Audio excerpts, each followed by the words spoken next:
Hey, hasrat berkai nadong cadong Kapan yang kopi bawa yang harus turiti mensa Rihirot ingradabo dapencong Hey, hasrat berkai nadong cadong Kapan yang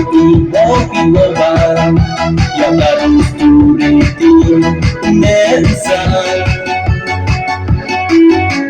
Dejak cinta japitan Sabuni dihukum lain Anggap hukum kapadang Cisur doim Kamada pucau Dejak cinta japitan Sabuni dihukum lain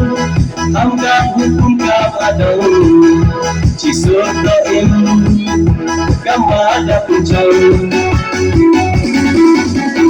Wanton juga biasa Jingayo lain dapat mengucap Guys na paradi Toyakan yo Yo ukati yo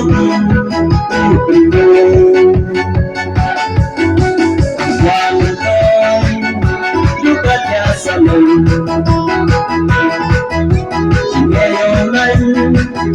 dapat mengucap Guys na paradi Toyakan yo Yo ukati yo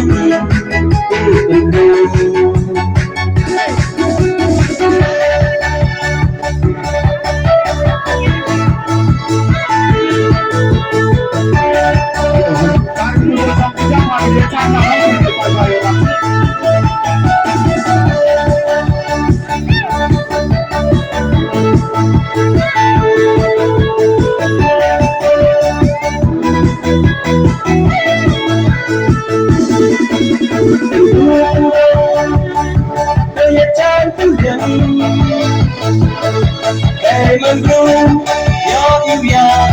do ya bian Mesin berdan, do penyedukan Ya tiba berlalu,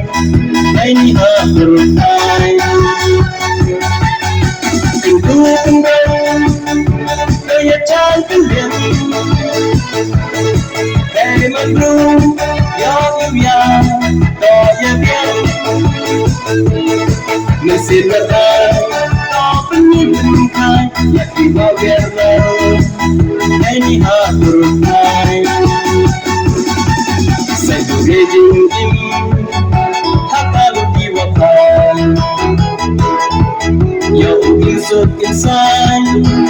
ya namrata Kenrata ibar, tak terkukur doa Yo diu pendepok, yewa Allah warang Saya jingim, hakalu diwakan Ya ugisut insan, ya namrata Kenrata ibar, tak terkukur doa Yo diu pendepok, yewa Allah warang